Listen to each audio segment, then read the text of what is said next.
Today, I'm going to show you how to be elegant without spending money, with simple, accessible, and subtle actions that are extremely powerful.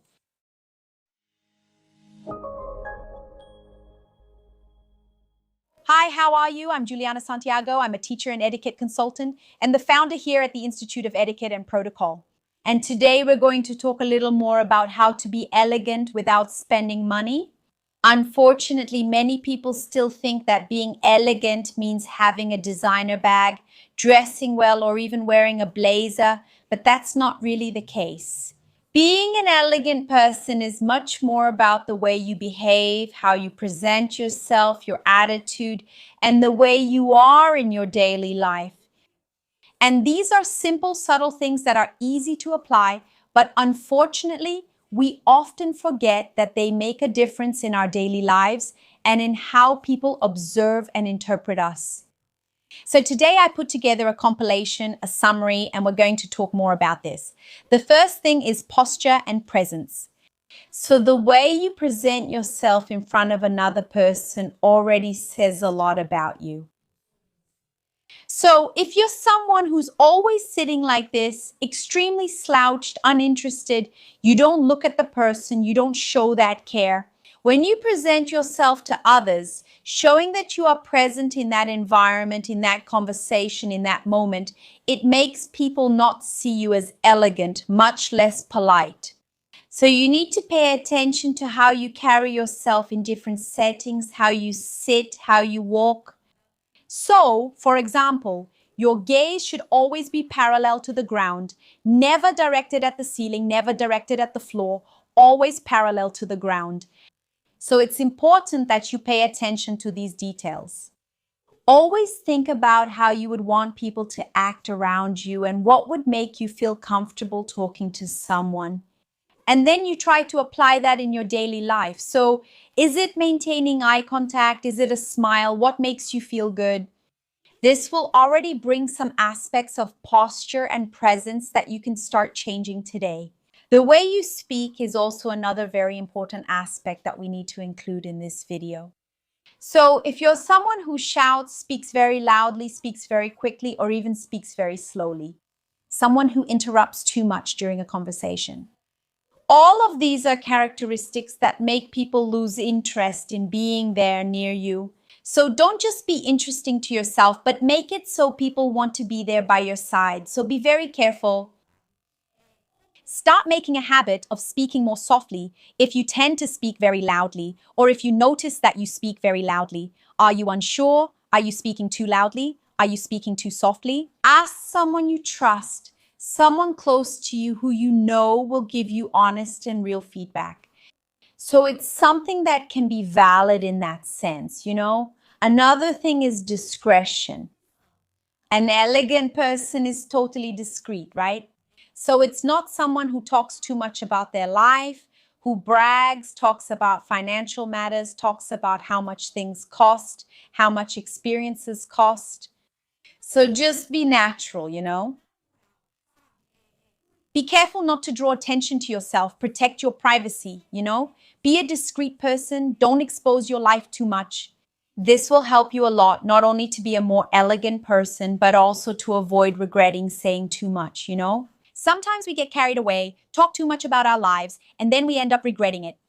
So yeah, be careful. And of course, for example, if someone asks you, wow, did you take a trip to Disney? How was it?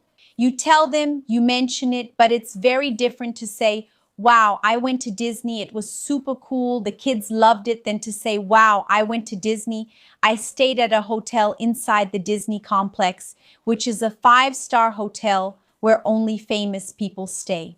That hotel had a super exclusive area. So like nobody asked you that, you know? If someone asks you, where did you stay? And so on, it's relevant. Okay, you can answer. But if you want to bring things up just to stand out, no, be a discreet person. Discretion is a sign of great taste. Personal care is also an important point. I don't believe elegance is about being someone who wears expensive things, brand names. It's not about that. I've already said this in other videos, and at the beginning of this video, I also talked more about it.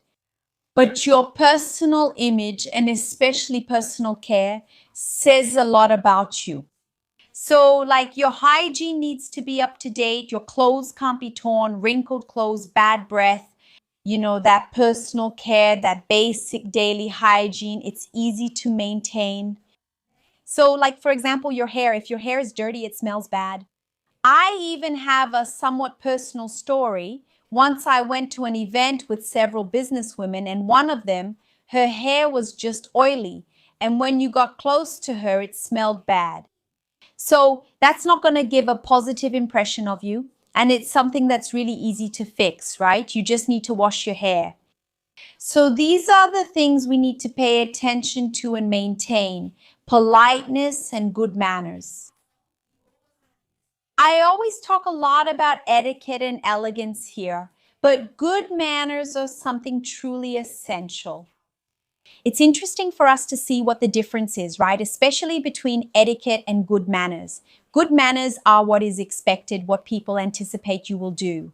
So, for example, when you arrive somewhere, it's polite and expected that you greet people. Now, the way you do that, the way you handle this process in the best way, that's more related to etiquette. Do you understand? Etiquette would be a common ground, a facilitator for you to approach these actions with good manners. So having good manners and being polite is essential and expected. So it's thank you, excuse me, sorry, right? If you bump into someone, you say sorry, that's already expected. You get into the elevator with someone, you say hi, right? Holding the elevator door, these are basic things. Now, how are you going to do all of this? It's etiquette, which we often discuss on this channel. So, if you like it and want to understand the main how-tos and how to do things the right way with good behavior, subscribe here to the Etiquette e Protocolo channel. I'm always around here posting videos weekly and also sharing content on social media. Like this video here, give it a like because it really helps a lot, and subscribe to the channel because it truly strengthens our community here. Emotional control is also another key point for someone to be elegant, isn't it? And I know this point is difficult because many times we don't know how to control ourselves. We need to know what makes us lose control, right? Most of the people who watch me here on the channel are adults. I know that once in a while there might be a younger person who stumbles onto the channel, but with a certain stage of life and maturity, we know very well what makes us lose control. So isn't it worth trying to develop strategies to avoid losing our emotional control, especially when we're in front of other people? So this control will have a lot of strength, especially if you know what destabilizes you. So if you know that it's a specific comment that makes you feel bad, for example, if you know that being asked why you don't have children is something that makes you sad, that makes you feel bad, you already have an answer, a funny answer, a humorous answer, a response that will cut the person off, that will leave them embarrassed. The path you choose to follow, that's up to you. But prepare yourself so you don't lose emotional control and end up coming across as inelegant. So that's something I do, and it helps me a lot. Well-executed simplicity is also something that's closely linked to elegance, because elegance is very much connected to discretion. So being over the top won't be very positive for the image we want to build together here. So be careful. Sometimes less is more. For example, if you like makeup but you're going to a breakfast, do you really need to wear a lot of makeup? Sometimes less is more. You like to dress well, but what kind of environment are you going to? What kind of clothes are expected there? I don't think you have to go poorly dressed. That's not it. I think you have to be dressed appropriately. That's the key. That's the point we need to find, because being appropriate makes people interpret us in a positive way.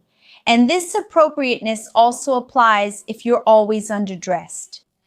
So this balance comes from both sides. You can't overdo it, but you also can't always look like you just woke up. It won't be an interesting limit for you to convey the image you really want. And let's build it here.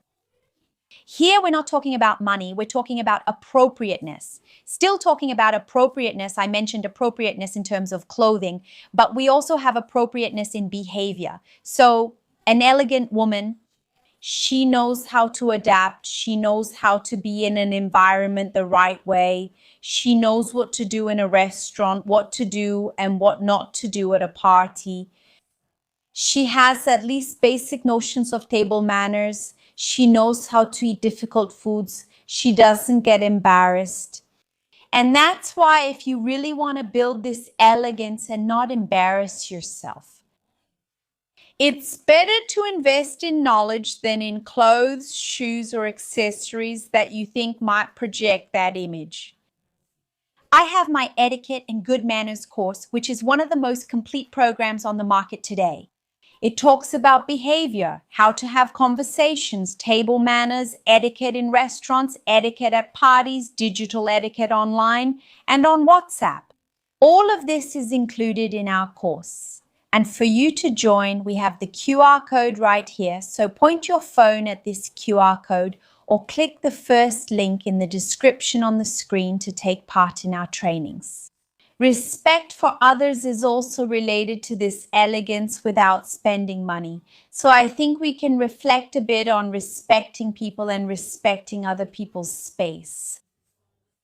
Don't intrude either. So be very careful with what we ask people, what kind of topics we bring up so we don't offend others, always paying attention to treating people in the best way possible. This is also something essential and it doesn't cost anything. And elegance really lies in the details. It's the words you say, it's the way you talk. It's the way you act. If you are a punctual person, someone who always arrives on time, that's being elegant. It lies in the details of how you put yourself together. So it's no use saying, oh, now I'm going to be an elegant person. I'm going to dress really well and I'll be elegant. No, like I said at the beginning of the video, elegance lives in our daily lives, in the gradual impression we build in other people, and how we create that perception and this idea that we are elegant people. It's as if every day we add a little bit each day for that person. And in the end, they see who we really are in the way we want to be perceived. And here on the side, I made a video with 10 phrases that elegant people never say. I think it's interesting for you to watch this video. I'll also leave the QR code here again so you can scan it with your phone and join my training program. And there's also the link here in the video description. I'll stop here for now. See you later.